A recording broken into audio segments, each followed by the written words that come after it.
찬미예수님, 우리는 지금 세례 구원의 원리 하고 있죠. 세례 견진 성체를 통해서 세례 견진 성체지만 실제적으로는 칠성사를 다 포함하는 거죠.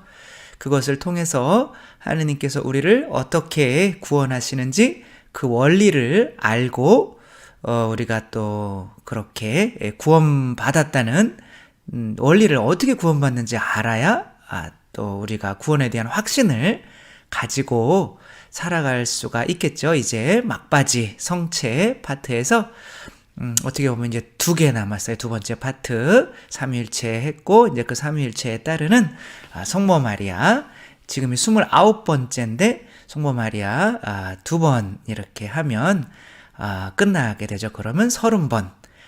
굳이 이렇게 딱 30번을 마치려고 한 중요한 이유가 있는데, 제 이름이 그냥 삼룡이라 30을 맞추려고 했던 거죠. 왠지 맞춰야 될 것 같은 삼룡을 그렇게 된 거죠. 네. 이제 성모님의 첫 번째 파트는 이제 지금까지 한 것을 좀 이렇게 정리하는 이제 그런 입장도 있겠죠. 성모님께서 이 첫 번째 파트는 이제 2개인데, 첫 번째 파트는 성모님께서 교회의 전형이다, 교회의 모델이다. 어떠한 이유로 교회의 모델이냐면 그리스도의 신부로서의 교회의 모델이다. 성모님은 그리스도의 어머니이신데 어떻게 또 그리스도의 신부가 되는가? 성모님이 그리스도를 낳으시기는 했지만 또한 그리스도를 머리로 하는 이 몸의 교회의 또 일원이기도 한 거죠. 성모님도 구원이 필요한 한 인간이시기 때문에 교회에서 가장 높은 자리를 차지하고 계시기는 하지만 그래도 그리스도의 신부로서의 교회의 모델이고 구원받은 이들의 모델이 되는 거죠. 성모님의 4대 교리가 있습니다. 제일 먼저 성모님의 첫 번째 교리는 뭐예요? 우리가 1월 1일 날 그 축제를 진행하죠. 1월 1일이 무슨 대축일이죠? 하느님의 어머니, 옛날에 천주의 모친 성모 대축, 그러니까 하느님의 어머니를 히라버는 테오토코스라고 해요. 그래서 이게 제일 먼저 성모님의 교리로 정착이 됐죠. 그래서 하느님의 어머니, 그 다음에 하느님의 어머니 맞나요? 사람이 하느님의 어머니 될 수 있나요? 될 수 없어요? 이단이에요. 그러면 안 돼요. 그게 이제 성모님이 하느님의 어머니. 왜? 예수님을 낳지만 예수님이 인간이시지만 동시에 하느님이신 거죠.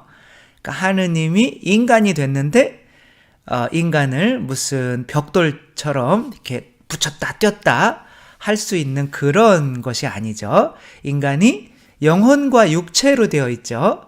그래서 이 육체만 인간이야, 영혼은 인간이 아니야, 혹은 영혼만 인간이야, 육체는 인간이 아니야, 이렇게 할 수 없듯이 영혼과 육체가 모두 하나의 인간이듯이 예수님의 인성과 신성도 그렇게 하나가 되신 거죠. 진짜 사람이 되신 거고, 그 진짜 사람인데도 진짜 하느님이신 거야. 그래서 사람이신 예수님을 낳으신 거기도 하고 하느님이신 예수님을 낳으신 거기도 한 거죠. 그러니까 인간 예수의 어머니도 되지만 또 하느님이신 예수님의 어머니도 되는 거야. 그래서 첫 번째 교리가 뭐라고요? 천주의 모집, 하느님의 어머니. 두 번째는 뭘까요? 그 뒤에 지정된 게 평생 동정이십니다. 평생 동정. 그러니까 예수님의 형제들이라는 게 성경에 나오지만 그때 단어는 저희 동네에서는 저도 클 때 다 그냥 동네 어머니들을 그냥 어머니라고 불렀고 다 아버지들을 아버지라고 불렀어요. 그러니까 요즘에도 대부분 그러지 않나요? 친한 친구의 어머니를 그냥 어머님이라고 하고 그렇게 하죠. 그래서 정말 친한 친구네 집에 가서 아줌마 밥 주세요 이렇게 하는 게 오히려 한 것처럼 그 옛날에는 거의 뭐 시족사회 이런 상황이었기 때문에 단어가 그렇게 세분화되어 있지 않았던 거죠. 그래서 그냥 예수님의 형제들이라고 성경에 나와 있지만 그것은 성모님께서 요셉과 혼인하고 사실은 이제 바로 예수님을 낳으신 거죠. 그리고 이제 그 형제들이라고 하는 것은 이제 사촌지간이나 거의 뭐 사촌지간도 다 형제들이라고 한 거죠. 근데 평생 동정이신 거예요. 성모님은. 요셉은 참 운도 없으신 분인 거죠. 결혼을 했는데 이제 호라비가 바로 되셔서 각방을 쓰셔야 됐던 거죠.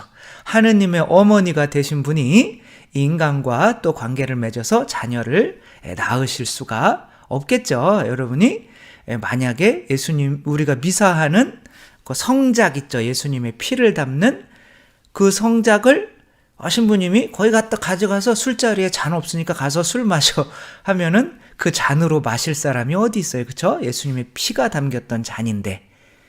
마찬가지로 예수님을 품으셨던 성모님께서 이렇게 어쨌거나 이렇게 좀 우리 이 부부 관계나 그런 거 안에는 아담과 하와가 죄를 지었기 시작했던 어떤 육체적인 원죄의 영향이 들어갈 수밖에 없기 때문에 그래서 평생 동정이신 거니까. 근데 교회에서 말하는 평생 동정은 그냥 뭐 잠자리만 같이 했지 않았다는 것이 아니라 내가 신랑을 위해서 내 자신을 순결하게 세속육신 마귀를 순결하게 지켜서 신랑에게 온전히 신랑을 머리로 내가 몸으로 순종할 수 있는 사람이 돼서 내 자신을 바칠 수 있는 그러한 것을 가리키는 거예요. 그래서 가톨릭교회에서 507항에서는 이렇게 얘기해요. 교회는 또한 신랑에게 바친 믿음을 온전하고 깨끗하게 지키는 동정녀다. 이렇게 얘기해요. 그러니까 교회는 동정녀예요. 우리 자신을 신랑에게 바치는, 그러니까 뭐 호세아서도 그렇고 하느님 앞에서 죄를 짓는 것들을 바람핀다라고 이제 표현을 해요. 하느님이 온전한 신랑이시고 머리이신데 몸이 따로 노는 거죠. 순종을 안 하는 거죠. 밥 좀 그만 먹어라 라고 하는데 머리한테 너나 그만 먹어라. 그리고 이제 밥을 계속 먹어서 살이 막 이렇게, 이건 또 좀 살찌신 분들한테 좀 기분이 나쁠 수도 있겠네요. 그러면 그럼 또 술 드시는 분들은 또 기분이 나쁘겠죠? 그럼 뭐라도 안 되겠네요. 어쨌거나 우리가 머리를 잘 따라주지 않으면 몸이 망가질 수가 있잖아요. 그렇게 또 순종을 하려면 이 몸의 뜻을 죽여야 되는 거죠. 그게 동정과 연결이 되는 거예요. 죄가 없고 순결하고 우리가 지금까지 해왔던 세속육신 마귀, 육체의 본성인 거죠. 이것을 죽이셔서 당신 자신을 온전히 순결한 몸을 하느님께 봉헌하심으로써 그 순결한 몸을 받아서 인성을 취하셔서 성자께서 세상에 인간으로 내려오실 수가 있게 된 거죠. 또 그러한 의미에서 507항 똑같은 거예요. 마리아는 교회의 전형이며, 그러니까 하느님의 어머니이시기도 하지만 동정녀, 평생 동정이라고 얘기할 때는 순결한 동정녀로서의 교회의 모델이라고 할 때 평생 동정 이야기를 한다는 거예요. 마리아는 교회의 전형이며 어머니로서 또 이제 교회의 어머니, 요거는 다음번에 마지막에 할 겁니다. 또 동정녀로서 모범을 보여주신다. 교회의 모범이 되신다는 거죠. 세 번째는 뭘까요? 그렇게 동정녀로서 하느님께 당신 자신을 온전히 바치셔야 하느님이 또 순결한 육체를 입고 세상에 오실 수가 있잖아요. 그런데 원죄, 세속육신 마귀인 이 육체의 본성에 사로잡혀 있다면, 어떻게 보면 하와가 뱀에 물렸던 것처럼 그렇게 원죄에 물들어 있었다면 예수님이 그 육체 인성을 받으시면 예수님도 순결한 제물이 될 수가 없고 죄에 물든 채, 원죄에 물든 채 태어날 수밖에 없는 거죠. 그러니까 예수님이 받으신 육체는, 인성은 성모님으로부터 받으신 원죄 없는 인성이어야 돼요. 그런 의미에서 이제 하느님께서 성모님을 원죄 없이 이렇게 세상 구원을 위해서 미리 마련해 놓으시고 이렇게 때가 차서 이렇게 보내셨다 라는 거죠. 그래서 성모님이 우리 조각상 같은 데 보면 뱀을 밟고 있죠. 그것은 하와가 물렸던 바로 그 뱀인 거죠. 그리고 그것은 어떻게 보면 당신 자아를 의미하기도 하는 거죠. 자아는 우리에게 자유를 주시기 위해서 우리에게 주신 어떻게 보면 하느님의 선물이죠. 근데 이것이 커지다 보면 내가 하느님께 대드는 또 다른 하느님이 될 수가 있는 건데, 성모님께서는 지금 이 모습이 어떻게 해요? 저는 주님의 종입니다 라고 당신의 뜻이 뭐라고 그랬어요? 계명이 뭐라고 그랬어요? 본성인 거죠. 당신의 본성이 내 안에 들어오십시오 라고 이렇게 받아들일 수 있는 거죠. 그래서 이것이 무슨 교리라고요? 옛날엔 무염시태라고 했는데 원죄 없이 잉태되신 마리아. 그러니까 잉태될 때부터 원죄가 없으셨다는 거예요. 그 다음에 이제 가장 늦게 제정된 교리가 이제 1950년이죠. 그때 예수님이 성모님께로부터 받은 이 순결한 육체를 지니고 하늘나라에 가셨다면 성모님께서도 굳이 땅에 묻히실 필요가 없으신 거죠. 그러니까 성모님은 가브리엘 천사가 성모님에게 나타나서 은총이 가득하신 이여 기뻐하십시오 이렇게 얘기하잖아요. 주님께서 당신과 함께 계십니다. 이것은 아담과 하와가 죄를 짓기 이전의 상태인 거죠. 죄 때문에 은총이 잃지를 않았고, 또 그래서 평생 동정이라는 것은 평생 동안 죄를 짓지 않으셨다는 거죠. 그렇게 성모님도 승천을 하셔야 우리가 교회의 모델로서 우리도 나중에, 예수님은 어차피 하느님이셨으니까 인간이신 분이 하느님과 저렇게 삼위일체적으로 한 몸이 되면 우리도 결국에는 저렇게 우리 육체까지도 구원받아서 하늘로 올라가게 되는구나, 하늘에 살게 되는구나 라는 거를, 그 희망을 주실 수가 있기 때문에 가톨릭에서는 성모님에 대해서는 이렇게 4대의 교리를 하고 있는 거죠. 첫 번째가 뭐라고요? 하느님의 어머니. 두 번째는 하느님의 어머니가 되려면 내가 순결해야 되는 거죠. 평생 동정. 세 번째는 그렇게 하느님께서 미리 이렇게 마련해 놓으셔서 죄에 물들지 않게 하셨다는 거, 원죄 없이 잉태되신 분. 그 다음에 네 번째는 그렇게 된 상태에서 예수 그리스도처럼 당신의 육체를 지니고 하늘에 올라가셨다. 성모 승천. 이렇게 4대 교리가 성모님에 대한 교리인 거죠. 근데 이제 성모님이 교회의 모델이 되시는 이유는 어떠한 이유 때문일까요? 우리 교회는 왜 구원받는 거예요? 구원의 기준은 뭔가요? 예수님이 계시고 예수님을 믿고 예수님이 오로지 유일한 중재자시고 구원자시고 이것을 믿으면 되나요? 지옥에 있는 애들도 이것은 믿죠. 그러니까 이런 교리 자체를 믿는다고 구원받는 게 아닌 거죠. 우리가 어떻게 해야 되는 거예요? 새로 태어나야 되는 거죠.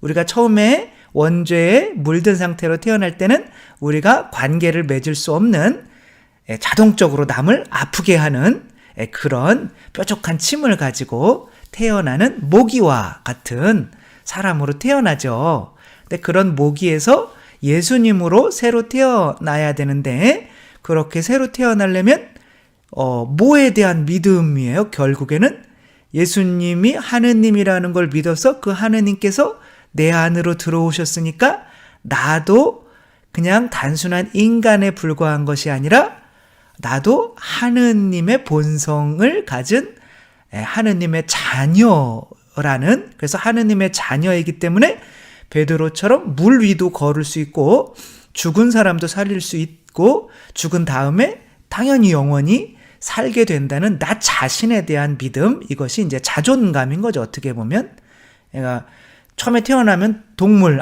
자기가 뭔지 몰라요. 그러니까 자기 생존만 위해서 살게 되는 거죠. 그 다음에는 인간이라는 자존감. 근데 물론 뭐 거기에서도 자존감이 높고 낮은 수준은 있겠지만 우리가 새로 태어나려면 인간에서 더 넘어서서 우리 안에 하느님의 본성이 있다는 그 믿음까지 가야 되는 거죠. 그래서 성모님은 그렇게 교회의 모델이 되려면 인간이 하느님과 하나가 될 수 있다. 하느님과 삼위일체 관계를 맺을 수 있다. 이게 어떻게 보면 교만한 것 같지만 근데 그렇게 하느님의 사랑을 믿은 거죠. 하느님은 사랑 자체이신 분이기 때문에 당신의 전 존재를 우리에게 넣어주셔서 우리도 하느님의 수준으로 하느님의 본성으로 만들 수 있다. 뭐 어떻게 보면 작은 밀떡까지도 하느님으로 만드시는 분이 인간을 하느님으로 못 만드실 이유가 없는 거죠. 근데 사람들은 우리는 하느님이 절대 될 수 없어. 이거는 신성모독이야. 라고 하는 거는 실제로는 하느님의 자녀로서 살고 싶지가 않은 거예요. 그러니까 하느님의 자녀라고 믿으면 어떻게 해야 돼요? 이제는 죄도 지을 수 없고 돈도 좋아할 수 없고 사람도 심판할 수 없고 원수까지도 용서해야 되고 겉옷 달래면 뭐 빤스까지 아니구나. 겉옷 달래면 속옷까지. 왜 속옷을 내줘야 될까요? 아무튼 죄송합니다. 아무튼 이게 다 막 오리가자면 이게 이제 그 성경대로 해야 되거든요. 하느님의 자녀는 예수님처럼 살아야 되거든요.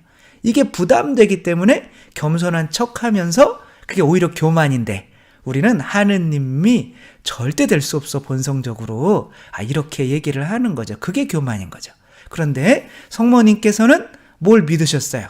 하느님의 어머니가 될 수 있다는 것까지 믿으셨어요. 그래서 성모님께서 엘리사벳이 성령으로 가득 차서 뭐라 그래요? 성모님한테 하느님의 말씀이 그대로 이루어지리라. 어떻게 하신 분? 믿으신 분.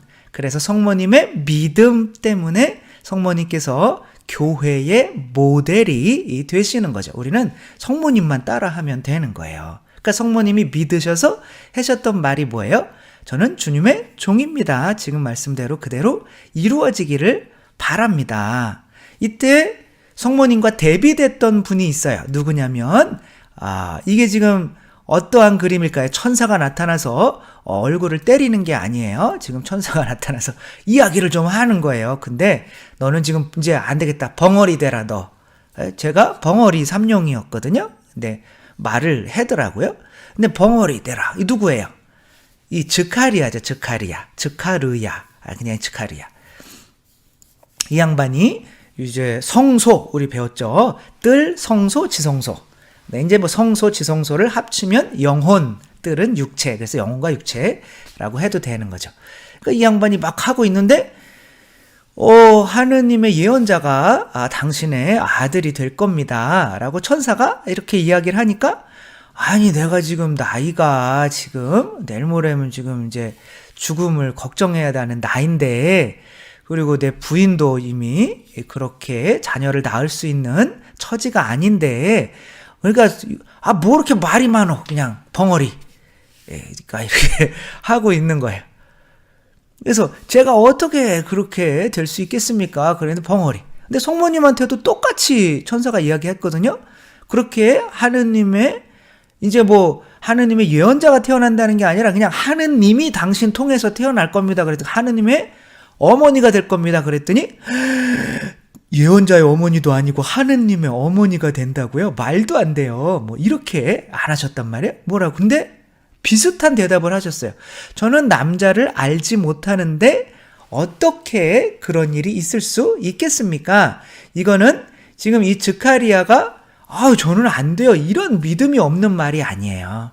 하느님은 모든 거를 할 수 있으시니까 뭐 하겠는데 그렇다면 내가 요셉과 혼인을 했는데 요셉과 관계를 맺어야 하는 건지 아닌지 내가 지금 처녀인데 어떻게 그런 일이 있을 수 있겠습니까? 라고 그 방법을 물어보는 거지, 그렇지 않았다면 성모님도 벙어리로 만들었겠죠. 근데 성모님은 믿으니까 저는 주님의 종입니다. 지금 말씀대로 그대로 당신이 내가 하느님의 어머니가 되라고 하면 뭐 하느님이 하신다는데 안 될 게 뭐가 있어요. 그리고 내가 하느님의 어머니로서 살 준비가 돼 있는 거죠. 하느님의 어머니로서 순결하게 그렇게, 그리고 또 하는 이 세상의 모든 죄를 보속해서 십자가에 못 박혀 돌아가셔야 되는 그 아들을 낳아서 그 고통을 함께 죽을 때까지 지니면서도 누구도 원망하지 않고 죄를 짓지 않으려고 하는 준비가 돼 있는 거죠. 자아를 발로 밟고 계시니까. 모든 게 하느님 뜻이 그냥 저에게 이루어지십시오. 이렇게 하셨기 때문에 이제 어떻게 보면 하느님의 자녀를, 아들을 낳으시는 하느님의 자녀의 어머니가 되는 거죠. 그렇게 성령으로 이제 받으셔서 이제 성령으로 아드님을 잉태하셔서, 성령이 지금 이 꼬챙이처럼 이렇게 세계 꼬챙이처럼 보이지만 이게 성령님을 그리신 거죠. 성령님이 이제 이렇게 성령으로 잉태하게 되는 거죠. 이 성령은 뭐예요? 근데 결국에는 하느님이 피죠. 하느님의 전부죠.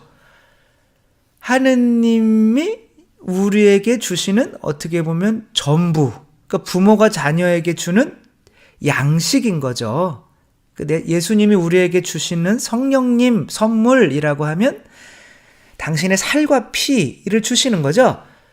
그 선물이 우리 성체 미사 때 성체 성혈로 오잖아요. 그래서 우리가 이렇게 예수님을 모시는 거와 마찬가지로, 그래서 성모님이 저는 주님의 종입니다. 지금 말씀대로 그대로 이루어지기를 바랍니다. 이거를 너무 기니까 그리스도의 몸 그러면 저는 주님의 종입니다. 그럼 신부님이 막 팔 떨리잖아요. 그러니까 그냥 아멘 한자로 하는 거예요. 이걸 이제 피앗, 라틴어로 하면은 성모님이 피앗인 게 이제 히브리어로 하면 아멘인 거예요. 그러니까 그 성모님이 예수님을 잉태하시는 거나 우리가 예수님을 우리 안에 모시는 거나 같은 거란 말이에요. 근데 예수님을 모시면 이제 어떻게 돼요? 내 뜻대로 살 수 없고 예수님의 뜻대로 살아야 되는 거죠. 그럼 내 뜻은 어떻게 해야 돼요? 십자가에 못 박아 죽여야 되는 거예요. 이 말은 무엇이냐면 새로운 본성이 들어오면 내 본성과 대치되기 때문에 두 본성 중에 하나는 죽어야 된다는 거예요. 그러니까 성모님이 원죄가 없으시다는 것은 당신의 뜻을, 그러니까 예수님께서 아버지 제 뜻이 아니라 아버지 뜻대로 하소서라고 당신의 본성을 죽이셨잖아요. 그렇죠? 그런 것처럼 죄가 없다는 것은 이제 내 뜻이 없어진다는 거죠. 모든 순간에 하느님의 뜻에 맡길 수 있는 사람이 된다는 거죠. 그래서 이 늑대에게 자란 아이들은 늑대에게 어떻게 보면 성령을 받는 거예요. 성령이라고 할 수는 없죠. 그렇지만 그래도 늑대의 사랑을 받는 거죠. 음식을 먹는 거죠. 그러면 늑대의 본성의 뜻을 따라야 되는 거예요. 늑대 젖 먹고 두 발로 걸어다니면 배반하는 거죠. 배신자 아닌 거죠. 그렇게 할 수가 없죠. 그걸 먹었으면, 그러니까 그 성령님 안에 그것을 주시는 하느님의 뜻이 같이 들어있는 거예요. 그렇기 때문에 하느님의 뜻을 따르지 않으면 내 안에 계신 성령님도 이제 내가 깨진 독이 되어버려서 성령님도 빠져나가서 내가 하느님의 성전이 될 수가 없기 때문에 심판을 이길 수가 없게 되는 거죠. 지브로라고 하는 영화가 있죠. 이 지브로라고 하는 영화에서 이 할머니는 예수님이고 이 꼬마 애는 모기예요. 지만 알아요. 엄마한테 이제 엄마의 엄마죠. 이 할머니에게 맡겨졌는데 김치 얹어주면 더럽다고 그러고 할머니 더럽다고 그러고 할머니 말을 못해요. 근데 그냥 사랑 자체세요. 그냥 밥 차려주고 닭 해달라면 닭 해주고 돈이 없어서 얘가 비녀 훔쳐가면 그냥 훔쳐가 숟가락으로 끼우고 얘 초코파이 하나 사주려고 당신은 버스비 털어서 사주고 당신은 걸어오시고 얘 짜장면 먹을 때 당신은 엽차 드시고 그렇게 이놈이 그냥 게임 하는데 그 배터리가 없다고 하니까 이 할머니가 그냥 그 고무신 기워시는 그 돈으로 이게 지금 2,000원 배터리 사라고 이렇게 넣어준 거예요. 드디어 그때서야 얘도 이제 할머니의 어떠한 본성이 들어오는 거죠. 이게 성령으로 새로운 법이 자기에게 들어오는 거죠. 그러면 그 법이 자기의 본성을 죽여서 이 꼬마애가, 이 할머니가 전화해서도 말을 못 하시는 분이기 때문에 이제 카드 2개를 주면서 아플 때는 이거 보내시고 보고 싶을 때는 이거 보내세요. 이렇게 하고 이제 떠나가는 거죠. 그리고 할머니 이제 모기에서 나한테 뭐 해줄래? 이게 모기죠, 그렇죠? 당신한테 이제 뭐 해드릴 수 있을까로 이렇게 본성이 변하게 되는 거예요. 그렇게 그게 이제 우리가 그렇게 처음 그런 변화가 시작되는 게 언제예요? 홍해를 건너는 거죠. 근데 홍해를 한번 건너고 나면, 실제로 건너고 나면 다시는 뒤로 돌아올 수가 없어요. 실제로는. 그래서 조금 어떻게 보면 좀 그런데 요한은 자기의 편지에서 이렇게 써요. 하느님을 아는 사람은 절대로 죄를 지을 수 없다. 그러니까 어떻게 보면 우리가 온전한 세례를, 죄를 계속 짓고 있잖아요. 온전한 세례를 받은 게 아닐 수가 있어요. 왜? 하느님의 법이 온전히, 이게 홍해 한번 건너고 나면 이건 사람이 다시 건널 수 있는 게 아니거든요. 이제는 파라오라고 하는 우리 자아와 완전히 단절된 상태, 이것이 세례인 거죠. 참다운 세례. 그래서 세례 견진 성체는 한번 받지만 이것이 계속 지속되는 거예요. 어떻게 보면. 그리고 이제 내가 정말로 죄를 지을 수 없는 인간, 내 안에 있는 하느님의 법이 온전히 나를 지배해서 더 이상은 죄를 지을 수 없는 인간이 되었을 때 이제 온전한 세례를 통과한 것이라고 볼 수가 있겠죠. 여기에 이렇게 많은 사람들처럼 이렇게 보이는 게 사람들이 지금 홍해를 건너가는 거고, 이 위가 이제 바다인 거죠. 그래서 짐승처럼 살던, 이렇게 네 발로 걸어 다니던 아이가 이제 너는 인간이야 라는 믿음이 생기면 이제 2발로 걸을 수 있는데, 얘는 지금 인간이라는 믿음이 안 생겼어요. 그래서 지금 이제 본인은 개라고, 늑대라고 생각을 하는데, 인간처럼 걸어라 라고 하니까 나는 이게 개들이 걷는 것처럼 이렇게 걷는 거죠. 이거는 아직 인간의 본성이 나오지가 않는 거죠. 인간의 본성이 나오려면 어떻게 해야 돼요? 인간의 법이 나를 지배하게 하려면, 인간의 법은 뭐예요? 2발로 걷는 거죠. 그게 나를 지배하게 되려면 뭐가 바뀌어야 돼요? 믿음이 바뀌어야 되는 거죠. 내가 보다 나는 인간이다. 그러니까 내가 새로 태어나려면 뭐가 바뀌어야 되는 거예요? 내가, 내 본성이 보다 하느님이다. 그래서 하느님의 자녀다. 그래서 우리가 주님의 기도할 때마다 어떤 생각을 해야 돼요? 하늘에 계신 우리 아버지, 말로만 아버지가 아니라 진짜 본성상으로 하느님의 자녀인 것을 믿어야 돼요. 그렇지 않으면 하느님 자녀로서의 그 법이 나를 지배할 수가 없게 되는 거죠. 박보영 목사님이 있거든요. 의사신데, 의사였다가 예수님을 만나시고 이제 자기가 가졌던 30억 재산 다 팔아서 가난한 사람들 나누어주고, 이제 깡패 애들 막 데려다가, 아니면 길에서 이제 아이들 막 3년 동안 옷 안 갈아입어서 막 옷에서 막 찌린내, 온갖 더러운 냄새, 막 때가 막 옷에 막 더덕더덕 붙어있는 애들 데리고 와서, 처음에 이 안성에서, 제가 있는 곳도 안성 쪽인데, 여기서 작은 교회에서 이런 아이들을, 지금 아마 인천에 계신 것 같은데, 키우며 이렇게 사셨던 분이고, 지금도 생존에 계시죠.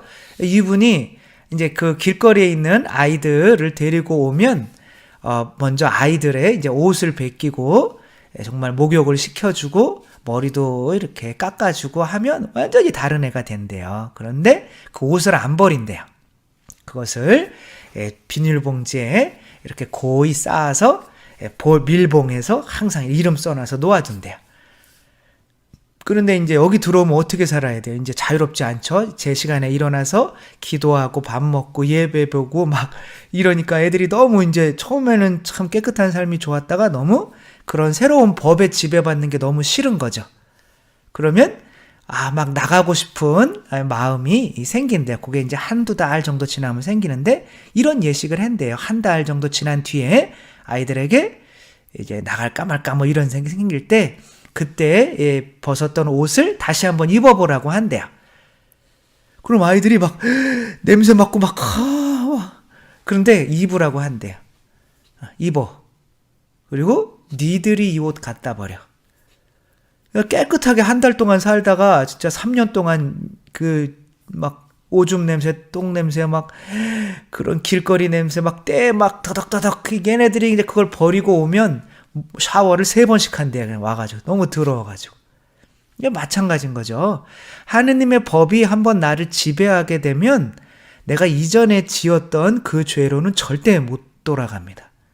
이게 내 본성이 변해가게 하느님의 법이 나를 지배하는 거지. 지은 죄 또 짓고 또 짓고 또 짓고 또 짓고 하면서 나는 그래도 하느님을 믿어. 그거는 실제로 하느님을 믿은 게 아니야. 그러니까 하느님을 믿는 게 중요한 게 아니라 하느님의 법이 내 안에 들어와서 내가 어떠한 존재인지를 믿는 거죠. 성모님께서 저는 주님의 종입니다. 당신의 뜻이 제 안에서 이루어지기를 바랍니다. 라고 하는 것은 당신의 본성, 하느님의 본성을 나는 입은 하느님과 하나가 되었다는 그 믿음을 가지셨다는 거예요. 그래서 교회인 거죠. 그러한 믿음을 가지면 어떻게 해요? 내가 예수님이 했으면 나도 할 수 있어 라는 생각을 가질 수밖에 없는 거죠.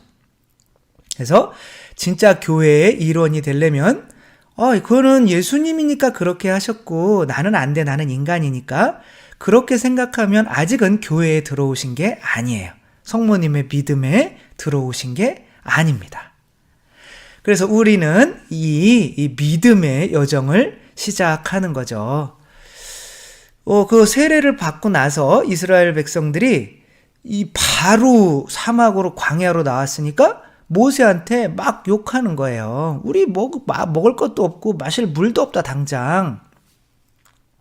근데 이제 마라라고 하는 곳으로 갔는데 그 마라라고 하는 곳에는 웅덩이에 물이 있었는데 물이 써서 먹을 수가 없는 거예요. 먹으면 안 되는, 못 먹는 거죠.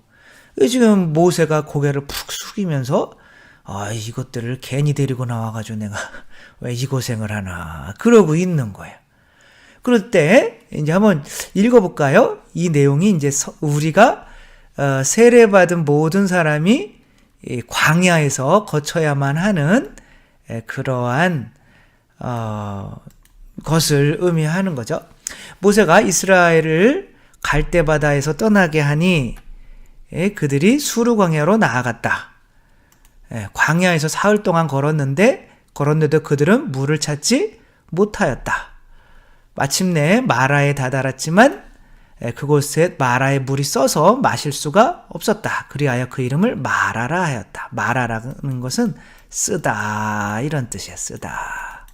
백성은 모세에게 우리가 무엇을 마셔야 한단 말이오 하고 불평하였다.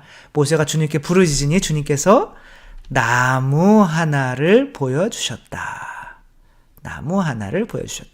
여기 보여주시다라고 하는 건 가리키다 라고 하는 거고, 가리키다라는 거 명사형이 되면 이제 법이라는 게 되는 거예요. 법, 토라.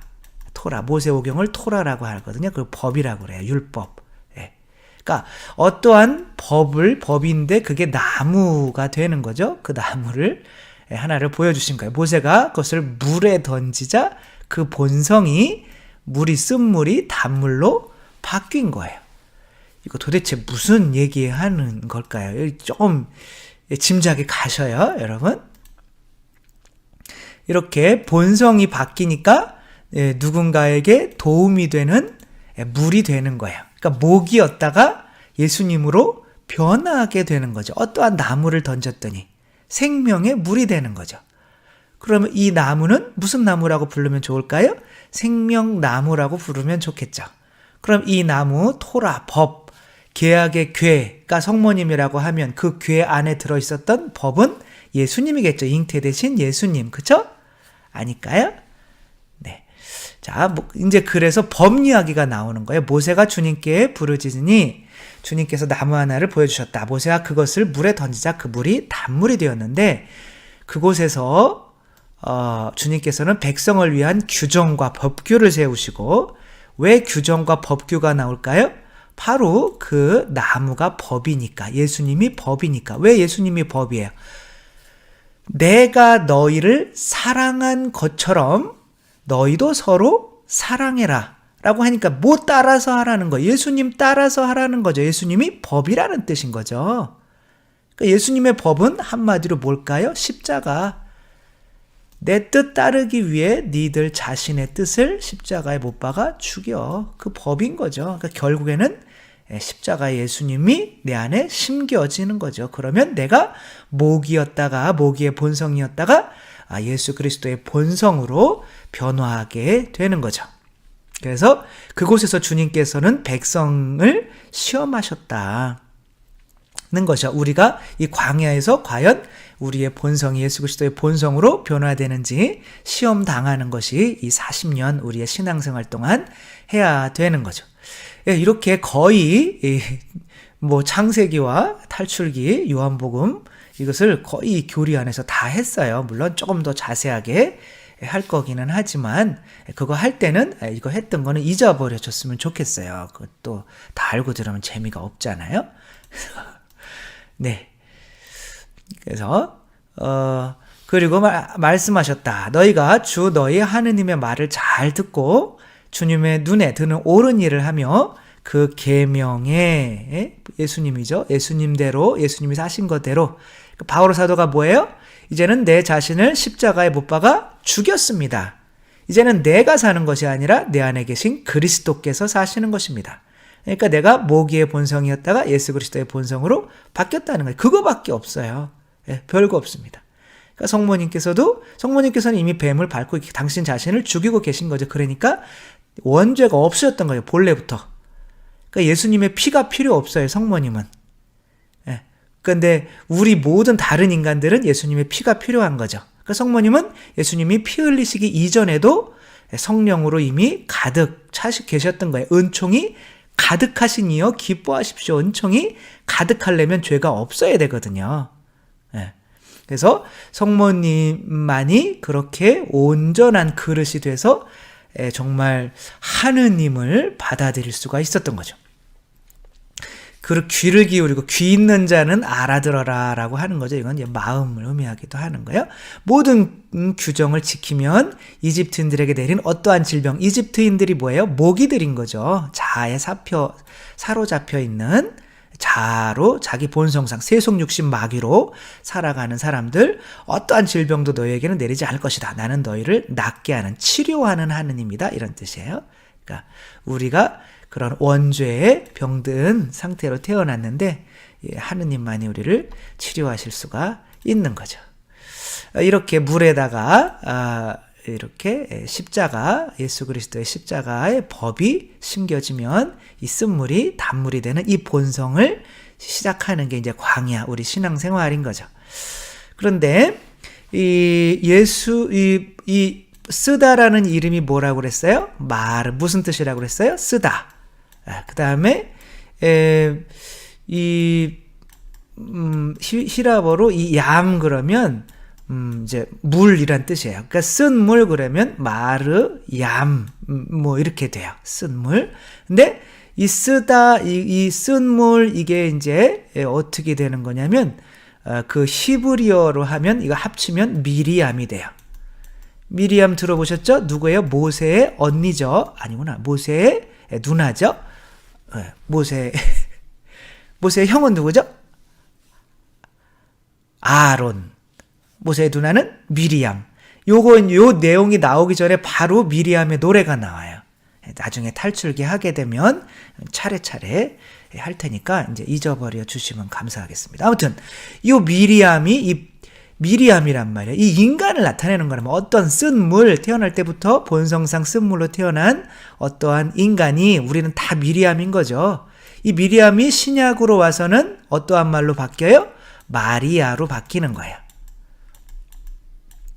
성모님의 이름이 왜 마리아가 되고 예수님께서 부활하셔서 이제는 일곱 마귀를 쫓아낸 일곱 마귀 때문에 우리가 쓴물이 되는 거죠. 막달라 마리아의 이름을 처음으로 부르시는지 아시겠죠? 네. 이렇게 예수 그리스도의 십자가 아니면 우리 본성이 변화될 수가 없기 때문에 그런 거죠. 그렇게 성모님께서는 우리의 모든 인간들을 대표하는 쓴 물이셨지만 당신의 믿음으로 예수님을 생명나무를 당신 안에 모셔서 첫 번째로 구원받으신 분이 되시는 거죠. 그러니까 구원의 모델이 되지 않을 수가 없는 거죠. 그러니까 우리 안에 예수님이 이렇게 들어오시면 이렇게 구원을 받죠. 이 얘기 다 말씀드렸죠? 여기서 이제 이게 뭐예요? 사람들이 자기 자신을 섬기는 거예요. 그러니까 세상에 우상이 딱 하나만 있다? 그게 뭐냐라고 얘기하라면 자아라고 이야기하면 됩니다. 우상은 진짜 하나밖에 없어요. 자기 자신밖에 없어요. 그러니까 자신을 믿든가, 저거 어렸을 때 막 성당 가니까, 아유, 너는 바보같이, 그 하느님, 보이지도 않는 하느님을 왜 믿냐? 나는 태양을 믿어. 그리고 내 주먹을 믿어. 그래서, 열심히 믿으세요. 그 주먹이 죽은 다음에 구원시켜 줄까요? 네. 아무튼, 그냥 자기 자신 믿는 거, 자기 자신을 믿기 때문에 하느님이 틀리다고 생각하는 거거든요. 그러니까 내가 틀릴 수도 있다고 생각해야죠. 이 모세가 집어 던지고 있는 이 십계명판은 사랑의 계명인 거야. 내가 내 자아를 섬기고 있으면 이 사랑의 계명이 깨지죠. 근데 내 안에 들어와서 이 사랑의 이 예수님께서 죽으시면 나 때문에 예수님이 죽으셨구나. 그러면 이게 깨지는 거예요. 다 같이 깨지는 겁니다. 예수님이 죽으셔야 내 안에 자아도 죽게 되는 거죠. 그래서 이것을 갈아 마시게 만들고 새롭게 받아서 내 안에 들어오시게 됐죠. 라이언 일병 구하기 아시죠? 이게 이제 형제 4명인가가 다 군대 갔는데 3명이 쪼르르 죽은 거예요. 근데 이제 1명은 고립돼 있어요. 그 나라에서 안 됐잖아요. 그 엄마 아빠가. 그래서 요 대위님인데 이제 이름은 잘 모르겠네요. 톰 행크스죠. 이 양반 이제 대위가 사람들 군단을 이끌고 얘 좀 구해와라. 부모님이 좀 안 됐다. 엄마가 홀어머니인데. 이제 갔는데 요 일병 하나 구하려고 정말 베테랑 군인들이 다 죽어요. 그리고 이제 그 대위까지도 죽으면서 이렇게 얘기하는 거야. 라이언 꼭 살아서 돌아가. 네 목숨값은 우리 정말 부대원 전부가 죽어가면서 너 하나 구하려고 왔어. 너는 꼭 돌아가서 살아야 돼. 그리고 오른쪽에는 왼쪽에는 이게 자꾸 헷갈려요. 어떠한 장면이냐면 최대한 이제 아내한테 이 대위가 있는 무덤에 와서 이제 살고 나서 이렇게 늙고 나서 이런 거죠. 최대한 잘 살려고 노력했고 그런 대로 잘 살아왔습니다. 아내한테 물어봐요. 내가 정말 잘 살았냐? 이들의 목숨 값에 맞게. 이건 제가 얘기한 그냥 그 모든 예화가 다 이거예요. 예수 그리스도의 피값으로 내 자신이 죽어서 그분이 원하는 대로 내가 변화돼서 살아가는 거. 대위님의 희생이 헛되지 않아 보였기를 바랍니다. 그리고 이제 이 사람도 이렇게 죽게 되는 거죠. 우리들은 우리 안에 들어와 계신 생명나무이신 예수 그리스도께서 진정으로 나를 위해서 내 죄값만을 위해서 돌아가셨음을 내가 믿지 않으면 내가 변화될 수가 나에게 생명나무가 되지 않아요. 그래서 성체를 영할 때마다 진정 나 하나만을 위해서 내 한 죄를 용서하기 위해서는 예수님이 나 하나만을 위해서도 똑같이 십자가를 지실 수 있으신 사랑 지극하신 분이 아니라 사랑 자체이신 분이라는 거. 그래서 예수님이 이렇게 십자가에 죽으셔서 성체로 내 안에 들어오시려고 할 때는 많은 사람들을 위해서 한 번 죽으신 분이 아니라 나 자신만을 위해서 죽으신 온전한 예수님이라는 거를 성체 때마다 되새겨야 돼요. 그 믿음이 강해지면 강해질수록 내가 변하는 거지, 성체만 많이 영한다고 해서 내가 변하는 것이 아닙니다. 그러니까 우리가 이제 제자들이 이게 이렇게, 그러면 우리가 무슨 일을 해야 됩니까? 하느님의 아들을 믿는 거다. 너희들을 위해서, 너희 한 명 한 명을 위해서 죽으러 온 나를 믿는 거다. 우리가 해야 되는 유일한 거는 한 예수님의 사랑에 계속 공부하고 묵상하고 해서 나 이만큼이나 사랑하셨구나. 그래서 매일 한 방울씩 눈물을 흘려야 되는 게 우리가 이 세상에서 해야 되는 유일한 거예요. 제가 뭐 하면 가서 가난한 사람 도와줘야 되고 뭐, 근데 그렇게 하면 당연히 도와주게 돼요. 근데 그런 믿음 없이 하려고 하면 안 되는 거예요. 그게 위선이 되는 겁니다. 일단은 믿어야 돼요. 그분이 진짜 나를 위해서 돌아가셨다는 거를. 그거를 위해서 여러분 이걸 또 듣고 계신 거고, 그건 정말 여러분이 매일매일 하셔야 돼요. 그래서 매일매일 정말 눈물 한 방울씩 흘리셔야 됩니다. 그분의 사랑에 너무 감사해서 그 한 방울 한 방울씩 내 자아가 죽어서 빠져나오고 그분의 공간이 내 안에서 넓어지는 거죠. 백사가 얼마인지 아세요? 백사는 태어날 때부터 돌연변이로 백사로 태어나는 거는 가치가 없어요. 이 백사는 본래 옛날에는 많았지만 지금은 거의 없죠. 근데 어떤 지금 목사님이 이제 산삼하고 이제 백사하고 들고 있는 거. 이제 백사는 원래 그냥 200원짜리 뱀이에요. 그냥 시커먼 뱀인데 이놈이 육식동물인데 개구리 잡아먹다가 하도 배가 고파서 산삼을 한번 먹게 된 거예요. 그러니까 산삼을 먹으니까 거기 있는 산삼의 성분이 얘 안에 있는 모든 색소들을 다 빼내는 거예요. 눈에도 색을. 그래서 이제 이 백사는 가격이 뭐 부르는 게 가격입니다. 여러분 인터넷 쳐보세요. 백사 가격 없어요. 왜냐면 잘 잡히지가 않기 때문에. 그래서 옛날에 제가 어렸을 때 들은 가격이 뭐 어떤 대기업 회장이 3억인가 10억인가에 샀다고 하니까 지금은 뭐 수백억 될 수도 있는 거예요. 발견이 된다면. 뭐 오골개는 뭐 먹고 뭐 그런 거 있잖아요. 그걸 먹으면 또 우리가 뭐 더 좋은 것처럼 얘네는 이제 산삼만 먹고 살아요. 그래서 백사가 발견되는 곳에는 산삼밭도 발견이 돼요.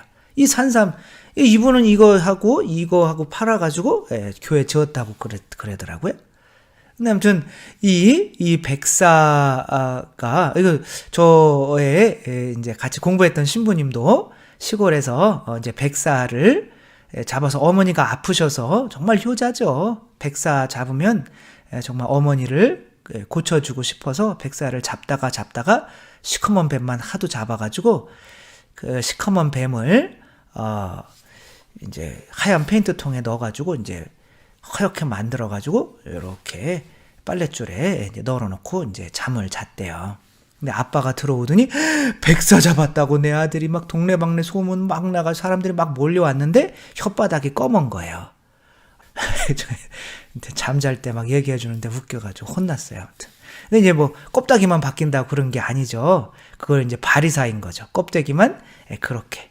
이게 성체인 거죠. 우리 정말 그분의 뜻이 나에게 들어와서 내가 존재 자체가 변하지 않으면 나는 구원에 이를 수가 없는 거죠. 그래서 예수님이 들어온다는 것은 예수님의 뜻이 들어온다는 것인 거죠. 하느님이 들어오신다는 것은 하느님의 뜻이 들어오신다는 거고, 그 뜻이 내 안에서 실현될 때에야 내 본성이 변화되는 거죠. 그래서 성모님께서는 뭐라고 그래요? 저는 주님의 종입니다. 당신의 뜻이 제 안에 이루어지기를 바랍니다. 라고 하는 거예요. 그래서 계명을 받아들이는 것이 곧 하느님을 받아들이는 거다. 이 얘기가 육가복음 이제 17장에 나와요. 제자들이 예수님한테 이렇게 얘기합니다. 저희에게 믿음을 더하여 주십시오. 믿음에 대해서 이야기를 하거든요. 그러니까 믿음을 더해 주십시오. 그래 예수님께서 이러셨다. 너희가 겨자씨 하나일 만한 믿음이라도 있으면 이 돌 무화과 나무더러 뽑혀서 바다에 심겨라. 이 무화과라고 하는 건 인성을 의미합니다. 나무. 어떤 나무가 뽑혀서 바다에 심겨라. 마리아일 때 마레라고 하면 또 바다란 뜻도 있어요. 신기하게. 바다에 심겨라 하더라도 그것이 너희에게 복종할 것이다. 그럼 이 돌무화과 나무는 지금 뭘 의미할까요? 당신 자신을 의미하는 거죠.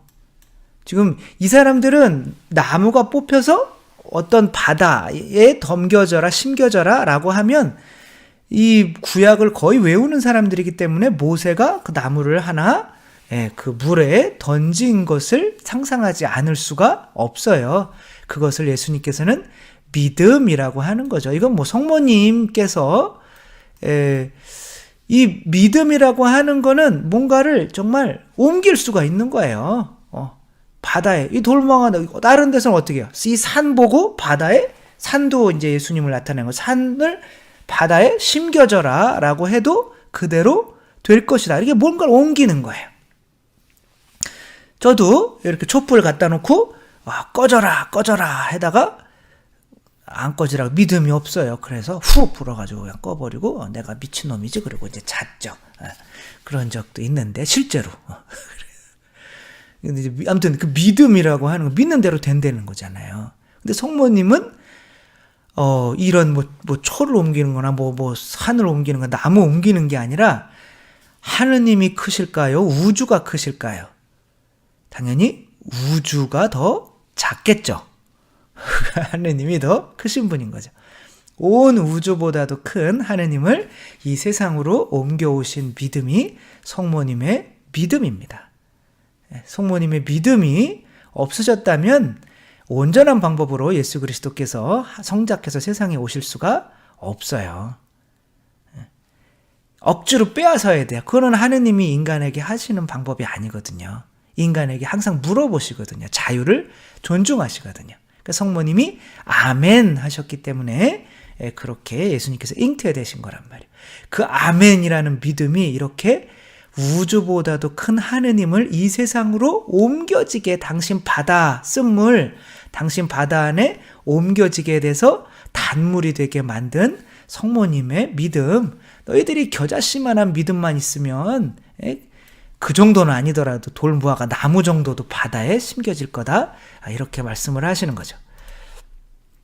그러면서 그 믿음이 어떠한 믿음이냐라고 하면 그 믿음이라고 하는 것은 그 나무라는 게 법이기 때문에 그 법에 순종할 수 있는 겸손함, 자아가 죽은, 자신이 죽은 겸손함이 곧 믿음이라는 거예요. 자기가 죽으면 죽을수록 하느님에 대한 믿음이 커진다는 거예요. 자기 자신에 대한 믿음이 죽을수록 하느님에 대한 믿음이 커진다는 거죠. 자기 자신을 믿는 마음이 곧 하느님이 받아들일 수 있는 공간을 좁힌다는 거죠. 너희 가운데 그게 계속 이어지는 거예요. 이런 얘기 하는 거예요. 누가 밭을 갈거나 양을 치는 종이 있다면 저는 주님의 종입니다. 뭐 성모님 얘기하는 거예요. 들에서 돌아오는 종에게 어서와 식탁에 앉아라 하지 않겠느냐. 아니요. 어서와 식탁에 앉아라 하겠느냐. 오히려 내가 먹을 것을 준비하여라. 밖에서 죽도록 일하고 하는데 또 먹을 것 준비해. 집에서 실컷 놀고 계셨는데 그리고 내가 먹고 마시는 동안 허리에 띠를 메고 시중을 들어라. 그런 다음에 먹고 마셔라 하지 않겠느냐. 왜? 종이니까. 종이 분부를 받은 대로 했다고 해서 주인이 그에게 고마워해야겠느냐. 이와 같이 너희도 분부를 받은 대로 하고 나서 저희는 쓸모없는 종입니다. 해야 할 일을 하였을 뿐입니다. 하고 말하여라. 어떤 분은 저도 참 그렇게 죽고 싶어요. 마지막 은퇴할 때 그 마지막 이제 강론 때 저는 쓸모없는 종입니다. 해야 할 일을 했을 뿐입니다. 그러고 이렇게 그냥 딱 왜냐하면 지금까지 강론을 너무 길게 해서 많은 문제가 있었잖아요. 그러니까 이제 그때는 마지막이니까 짧게. 저는 쓸모없는 종입니다. 해야 할 일을 했을 뿐입니다. 얼마나 멋있어요. 생각만 해도 멋있네. 아무튼 그렇게 어디 가서 얘기하지 마세요. 제가 해야 되니까 그렇게 하려고 하는데 성모님께서 어떻게 했어요? 저는 주님의 종이오니 그대로 제게 이루어지소서. 그래서 그리스도를 받아들이는 것은 자기 자신의 십자가를 받아들여서 자기 자신을 죽이는 일인 거죠. 제가 로마에서 공부할 때 저의 이제 친구, 태어날 때부터 같이 이제 그렇게 있다가 저보다 3달 먼저 태어났는데 계속 형이라고 해라고 그래서 안 하고 있는데 그 친구도 이제 신부님이 됐어요. 이제 에제키엘 신부인데 그 친구도 같이 이제 유학하고 있는데 그 아시시 근처에 어떤 글라라라고 하는 성녀가 있는데 심장에서 예수님의 십자가가 나왔다는 거예요. 아니 그게 말이 되냐고. 나는 그래서 십자가가 저는 그런 십자가를 생각했어요. 이렇게 쇠덩어리로 된 십자가. 근데 그래서 한번 가봤더니 그런 십자가가 아니라 이게 이제 그 십자가 안에 그렇게 들어있는 것을 이제 제가 사진을 찍지 말라고 그랬는데 이제 찍지 말라고 그러진 않았던 것 같아요. 허락은 받았던 것 같아요. 그래서 이제 심장 근육이 그래서 지금은 이제 한 800년이 지났으니까 심장 근육이 많이 응고되었지만 아직도 지금은 이거로는 자세히 보이진 않지만 예수님의 모습이 자세히 이렇게 보이고 예수님의 어떠한 이제 이런 거 예수님 채찍 맞았던 순환 도구들 이런 것들이 이제 채찍이 이렇게 있습니다. 이게 이제 어떠한 식으로 심장을 이 양반들이 갈라봤어요. 이 성녀의 심장을 수녀님들이 궁금하니까. 그랬더니 이제 이렇게 큰 것들만 이렇게 형체가 지금은 남아있는데, 이거와 이거가 형체가 남아있는데, 이제 예수님이 묶이셨던 뭐 기둥이나 가시관, 뭐 해면, 창에 찔렸던 찢, 뭐 3개, 뭐 이런 것들은 이제 형체가 이제 사라졌다고 하더라고요. 이제 예수님이, 이제 이분은 이제 어렸을 때부터 수녀원에서 자란 거예요. 도미니코 수녀원에서 자랐는데, 십자가의 글라라 성녀라고, 이제 아시시의 글라라 성녀랑은 다르지만, 이제 이분이 기도를 드리고 있는 중에 예수님이 십자가를 지고 가시고 있는 거예요. 그러니까, 근데 얼굴이 표정이 너무 안 되신 거예요. 그래서, 왜 이렇게 얼굴이 표정이 슬프십니까? 이렇게 물어봤더니, 내가 지금 내 십자가를 꽂을 굳은 땅을 내가 요즘에는 발견하지 못하겠다. 다 나를 좋다고 하지만 실제로는 자기 자신을 죽이는 그 십자가를 받을 수 있는 준비가 안 돼 있는 상태에서 그래서 내가 지금 들어갈 곳이 없다. 그래서 이분이 그럼 제 심장에 당신 십자가를 꽂으십시오. 이게 예수님을 받아들인 거예요. 성모님이 이렇게 받아들인 거예요.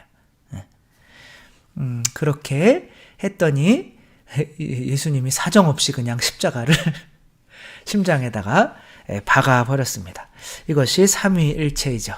이분이 이제 어떻게 되는 거예요? 신랑이신 분이고 이분이 이제 신부인 거고 어떻게 보면 이게 성령이신 거예요. 성령은 선물이기도 하지만 왜냐하면 성령께서 들어가면 예수님과 한 몸이 되는 거죠. 나의 그쵸? 심장 안에 거기도 하지만 또한 내 자신을 죽여야만 되는 법인 거기도 한 거죠. 나를 죽이고 그분의 법을 새로운 본성인 거죠. 그렇게 했더니 이제 700년, 800년이 지났는데도 지금 얼굴이 이렇게 되신 것은 촌농 그때는 이제 하도 이게 왜 이렇게 안 썩냐고 이분이 이제 그리고 24살에 기도하다가 탈원 상태로 돌아가셨거든요. 성당에서 기도하다가.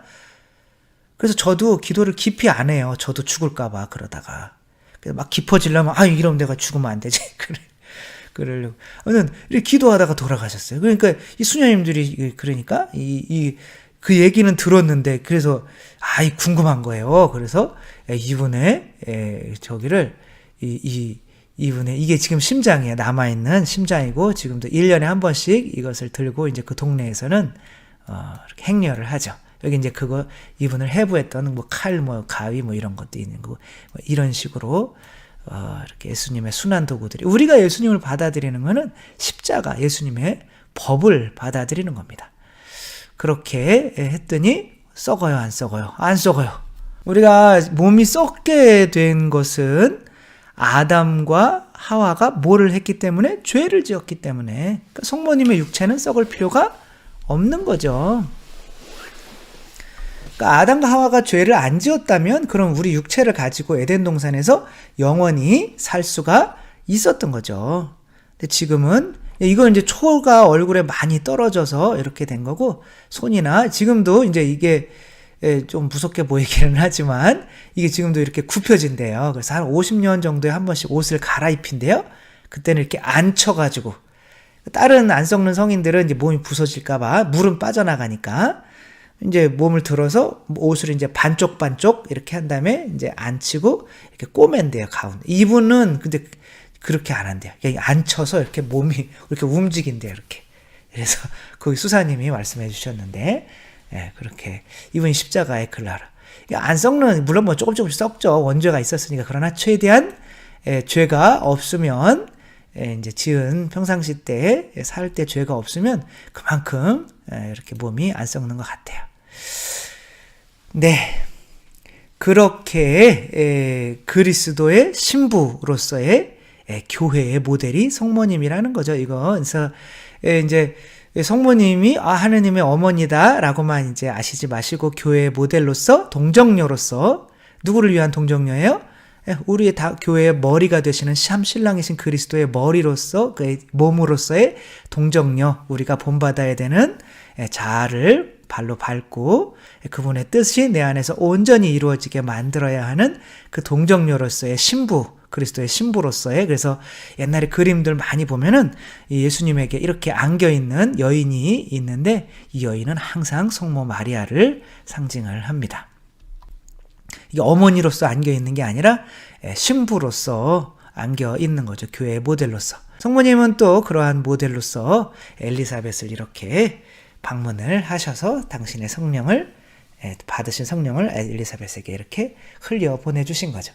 성모님께서 예수님을 잉태하시고 엘리사벳에게 간 거는 성모님의 뜻에 의해서 갔다고 생각하시면 안 되는 거예요. 왜? 이제는 예수님의 뜻이 들어왔기 때문에, 이제 하느님의 뜻이 뭘까? 하느님께서 지금 엘리사벳이 내 도움이 필요하니 가서 도와주라고 하는구나 라고 해서 하느님의 뜻에 순종해서 갔다고 생각을 해야 이제 엘리사벳 방문을 제대로 이해하게 되는 거죠. 저는 주님의 종입니다. 지금 말씀대로 제게 이루어지기를 바랍니다. 당신의 뜻이 이루어지기를 바랍니다. 그래서 매 순간 하느님의 뜻이 뭘까?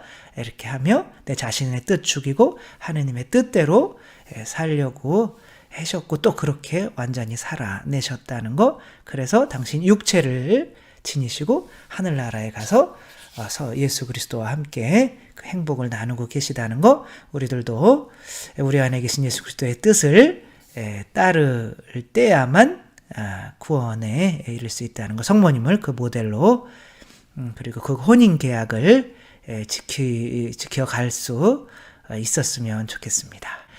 주님께서 여러분과 함께 전능하신 천주 성부와 성자와 성령께서는 여기 있는 모든 이들에게 축복을 내리시어 길이 머물게 하소서. 주님을 찬미합시다. 하느님 감사합니다. 성부와 성자와 성령의 이름으로 아멘. 감사합니다. 사랑합니다.